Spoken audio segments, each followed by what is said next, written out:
Salve, meus queridos, tranquilidade total. Que bom que você está assistindo esse vídeo, porque vai rolar aqui, galera, um TBT irado de um rolê que eu dei pela Chapada Diamantina enquanto havia liberdade em 2020. Então, em janeiro desse ano, galera, eu tive o privilégio de conhecer a Chapada Diamantina, lugar sensacional, conhecer a famosa Cachoeira da Fumaça, uma cachoeira incrível. E para você chegar lá, você tem que fazer uma trilha. A trilha tem em média aí uns 6 quilômetros, sendo que 2 quilômetros são de subida, subindo mesmo, e 4 quilômetros mais no plano, mas é uma trilha muito maneira. E foi tudo lindo, foi tudo maravilhoso, foi irado, vocês vão ver aí no vídeo. Mas na volta, galera, foi um perrengue danado com direito a raios e trovões. Então, eu vou estar usando esse vídeo para poder explicar a física dos raios. Tendo a explicação, galera, que vai fazer você ficar brabo em alguns conceitos da eletricidade, você vai ter ainda nesse vídeo um rolê bem maneiro, vai ser um vídeo de um rolê que ficou bem maneiro, ficou bem irado, e também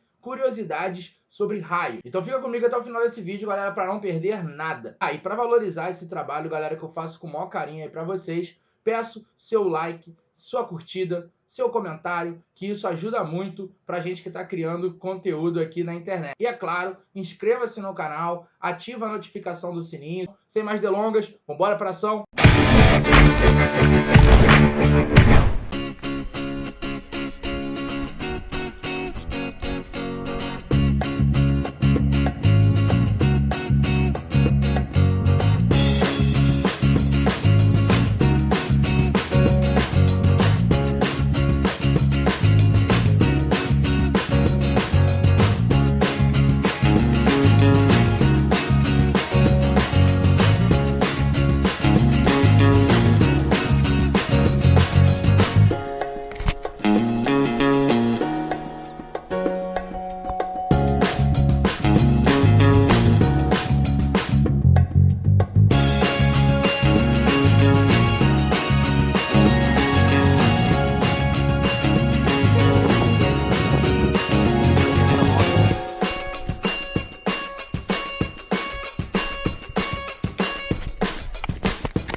Tá com saudade de fazer uma trilha, né, minha filha? Com certeza esse meme se encaixaria perfeitamente pra mim nesse momento, galera, porque com esse período de pandemia aí, ô saudade que dá já por aí de conhecer outros lugares, de explorar outros lugares. E como é o objetivo desse vídeo, eu tô usando esse TBT, galera, para poder explicar para vocês, falar para vocês sobre a física dos raios. Os raios sempre geraram um grande interesse das pessoas, tanto pela sua beleza, pela sua intensidade e também pela sua periculosidade. Bom, nas mitologias antigas, galera, é muito comum você encontrar o deus do raio. Então, os mais famosos aí da mitologia grega, a gente tem o Zeus. Na mitologia nórdica, a gente tem o Thor, que também aparece aí nos Vingadores. Nos desenhos também a gente tem aí o Super Choque, como sendo os formadores aí, os caras que geram esses raios e mandam raios por aí. Porém, foi a ciência que conseguiu entender a natureza elétrica dos raios, e a esse título daremos a Benjamin Franklin, que com seus experimentos super perigosos, ele conseguiu mostrar que os raios são um fenômeno natural, um fenômeno de natureza elétrica. Mas para que um raio seja formado, galera, algumas condições devem ser estabelecidas. Então vamos entender um pouquinho quais são essas condições aí. Para a gente poder entender aí, galera, a formação do raio, a gente tem que começar falando sobre um tipo de nuvem chamada cumulonimbus. Esse tipo de nuvens são nuvens associadas à tempestade. E aí essas nuvens têm algumas características, como extensão muito grande vertical. Algumas nuvens dessa chegam a ter até 20 quilômetros de extensão, e dentro dessa nuvem, dessa grande altitude que você tem, da base ao topo pode chegar até 20 quilômetros, você vai ter ali uma grande quantidade de vapor d'água, de gelo, porque como a gente tem uma altitude muito grande, a gente tem temperaturas diferentes, o que vai gerar dentro da nuvem correntes de convecção. Então a gente vai ter que o ar quente, por ser menos denso, tende a subir, enquanto isso o ar frio tende a descer, e essa movimentação do ar dentro da nuvem faz com que essas moléculas de vapor d'água, de gelo, colidam, atritem uma com a outra. Você que estudou eletrostática sabe que existe um processo de eletrização chamado de eletrização por atrito. E quando elementos de materiais diferentes ficam atritando um com o outro, ocorre entre eles uma troca de elétrons. Então aquelas partículas dentro da nuvem começam a ficar eletrizadas. A ciência não sabe muito bem o porquê, mas na maior parte das vezes acontece que as partículas ficarem eletrizadas negativamente, ou seja, receberem elétrons nesse processo de eletrização por atrito, nesse atrito aí entre elas, vão para a parte da base, enquanto que as partículas que ficam eletrizadas de maneira positiva vão para o topo. Então a nuvem vai ficar mais ou menos com uma configuração como essa. Analisando a nuvem, a gente percebe que a base dela tem uma predominância de partículas negativas, então está eletrizada negativamente. Só que a base está voltada para o solo, e isso vai fazer com que algumas partículas sejam induzidas no solo. Essas partículas que serão induzidas, como a base da minha nuvem é negativa, ela vai fazer com que partículas positivas fiquem induzidas. Então aqui no solo a gente terá uma predominância de partículas positivas, galera. Quando a gente trabalha com corpos eletrizados, galera, a gente tem ali a formação de um campo elétrico. Então, entre a nuvem e o solo, vai se formar ali um campo elétrico. Esse campo elétrico é importante para a gente poder entender o comportamento do ar nessa situação. Porque em situação de tempo normal, o ar ele se comporta como um isolante elétrico. E aí, numa situação de tempo normal, o campo elétrico natural que existe na Terra, na superfície terrestre, é por volta de 120 volts por metro. E a esse valor de campo elétrico, o ar ele se comporta como um isolante. Porém, existe uma característica associada aos materiais, galera, que se chama rigidez dielétrica. Bom, o que significa esse dado de rigidez dielétrica? Seria um valor limite de campo elétrico que, caso aquele material esteja sujeito a esse valor limite, ele passa a ser um condutor. No caso do ar, esse valor da rigidez dielétrica é por volta de 300 mil volts por metro.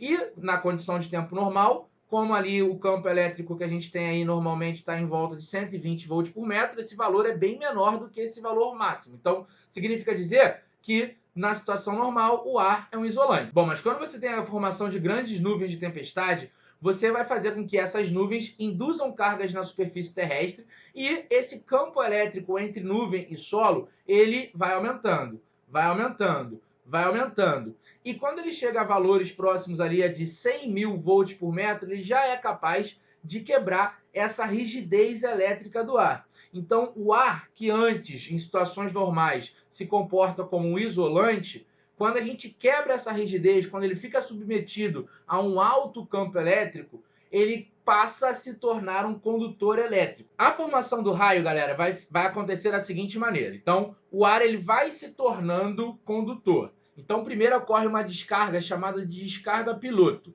que tem uma forma de árvore invertida. Então, você vai ter elétrons saindo daqui e esses elétrons eles vão meio que tornando o ar condutor.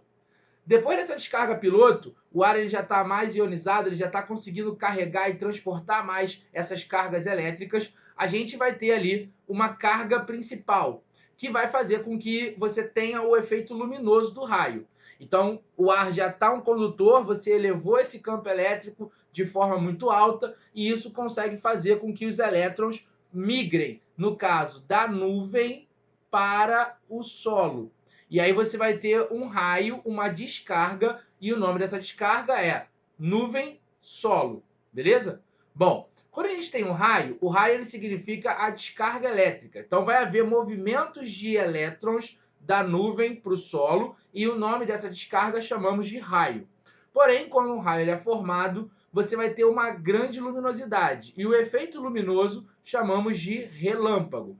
E também você tem o superaquecimento do ar. Esse superaquecimento do ar faz com que o ar se expanda e o som dessa expansão a gente chama de trovão, beleza? Então, raio é descarga, relâmpago, o efeito luminoso e o trovão, o som. Bom, por que primeiro eu enxergo o raio e depois de um certo tempo eu o escuto? Porque, né, a velocidade da luz ela é imensamente maior do que a velocidade do som. Só para vocês terem como comparativo, a velocidade da luz é por volta no ar de 300 mil quilômetros por segundo, enquanto que a do som é de 320 metros por segundo. Então a luz, por ser muito mais rápida, primeiro a gente vê o efeito luminoso e depois de um tempo a gente escuta o som. Então ocorre um certo delay entre o efeito luminoso e o sonoro. Bom, esse delay ele serve para a gente poder entender e calcular a que distância esse raio caiu de mim. Então vamos supor que você está ali. Você viu o raio e 3 segundos depois de você ter visto, você escuta o som desse raio, você escuta o trovão. Então você viu ali o relâmpago, 3 segundos depois você escuta o som desse trovão. Sabendo que a velocidade do som no ar é de 320 metros por segundo, a gente pode usar esse tempo de delay para descobrir a que distância esse raio caiu de mim. Então, aplicando V igual a ΔS sobre ΔT, a gente vai ter que, com essa velocidade do som de 320 metros por segundo, esse raio caiu uma certa distância D de mim, sendo que esse delay aí é de 3 segundos, então o tempo que demorou para que eu escutasse esse som, 3 segundos, vou multiplicar aqui, D vai ser igual a 320 vezes 3, isso aqui vai dar, no caso, 960 metros, então esse raio aí teria caído a quase 1 quilômetro de mim, beleza? Bom, galera, quando uma descarga elétrica acontece, algumas precauções devem ser tomadas, porque além de ser um fenômeno extremamente belo, extremamente interessante, é um fenômeno muito perigoso. Então, só para vocês terem uma noção, a quantidade de energia transferida em apenas um raio, se a gente pudesse armazenar essa energia que o raio transfere, essa energia seria capaz de abastecer eletricamente uma casa durante um mês. Então, você ser atingido por um raio é você receber uma quantidade de energia elétrica extremamente alta. Então, gera um dano muito grande. Para vocês terem uma ideia maior ainda, galera, no Brasil, segundo os dados do INPE, acontecem por ano uma média de 300 mortes por raios. Então, alguns cuidados a gente tem que tomar. E também o nosso Brasil, galera, o nosso paizão aí, ele é o primeiro do mundo em índice de raios. Por ano, cerca de 78 milhões de raios acontecem, incidem aqui no nosso Brasilzão. Bom, as maiores precauções que você tem que tomar, galera, é, se você está em praia, sai da água rapidamente. Campos abertos, locais abertos, campo de futebol, ou então também, como vocês puderam ver aí, eu que estava fazendo uma trilha, estava no alto de um morro, essas localidades são mais perigosas, porque o raio, ele gosta de pontos mais altos. E eu estiver em pé nessa região de campo aberto, eu me torno o ponto mais alto. E os raios, eles gostam de cair em pontos altos. Então, para a gente poder evitar isso, estando num campo aberto, num morro, a melhor forma da gente poder fazer isso para se proteger é se agachar e colocar a nossa cabeça entre nossas pernas e ficar agachadinha ali, não buscar abrigo embaixo de árvores, porque no caso a árvore também aqui é um ponto de saliência, então se a gente estiver numa situação como essa, a tendência maior é o raio vir até mim. Então eu fico agachado para me prevenir disso. Não fico também próximo à árvore, porque a árvore é um ponto de saliência. Então isso vai induzir o raio a ela e pode me gerar dano.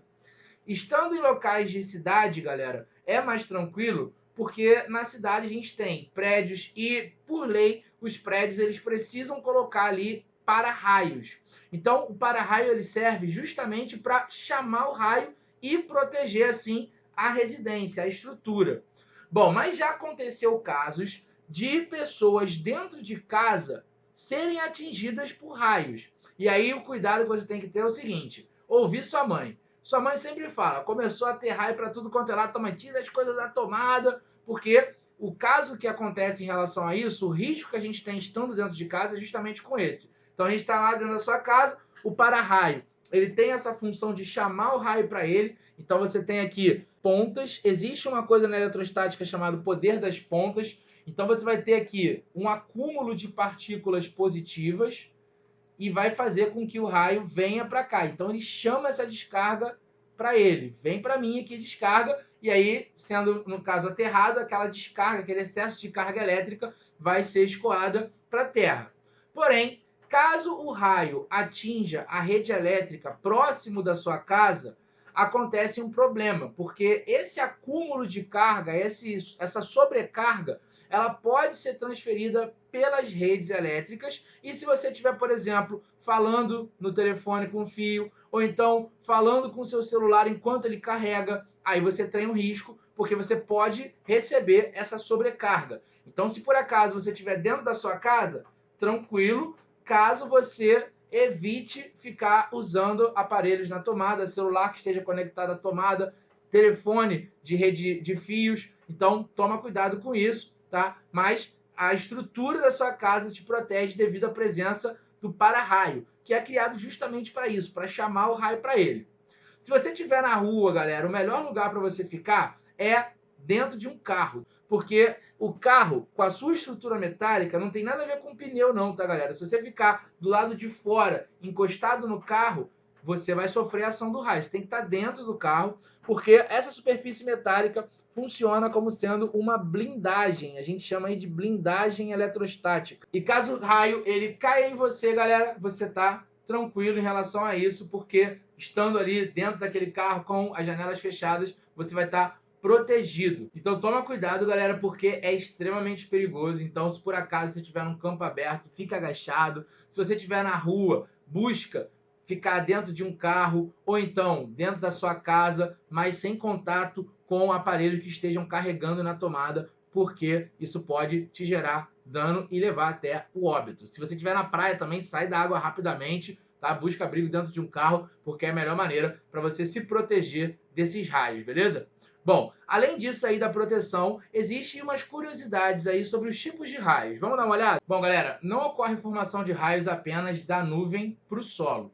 Dependendo do tipo de polarização aí de carga que a base da nuvem adquira, então, se por acaso a base ficar carregada positivamente, o que é mais difícil de acontecer, na maior parte das vezes a base fica carregada negativamente, como a gente explicou anteriormente, você vai fazer com que partículas negativas sejam induzidas no solo, e aí com o aumento do campo elétrico, tornando o ar condutor, você vai ter que a descarga acontece do solo para a nuvem. Então pode ter um raio do chão para a nuvem.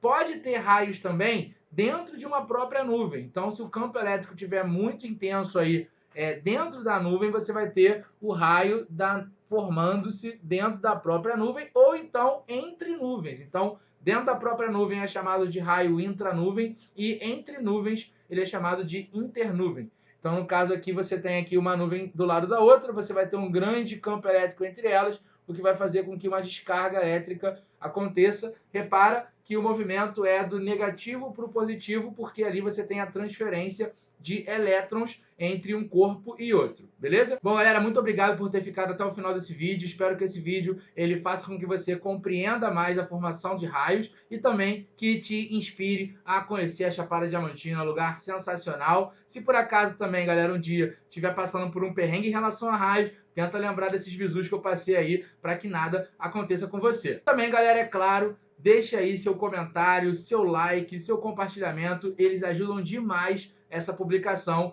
Então, a gente está fazendo esse conteúdo aí na internet de maneira gratuita. Então, a forma que vocês têm para poder retribuir esse trabalho é comentando, deixando seu like, seu compartilhamento. Obviamente, também se inscrevendo aqui no canal, no YouTube. Então, se inscreve no canal, ativa o sininho de notificação para ficar por dentro de todo o conteúdo que eu posto. E não se esqueça, galera, te vejo no próximo rolê. Valeu, galera!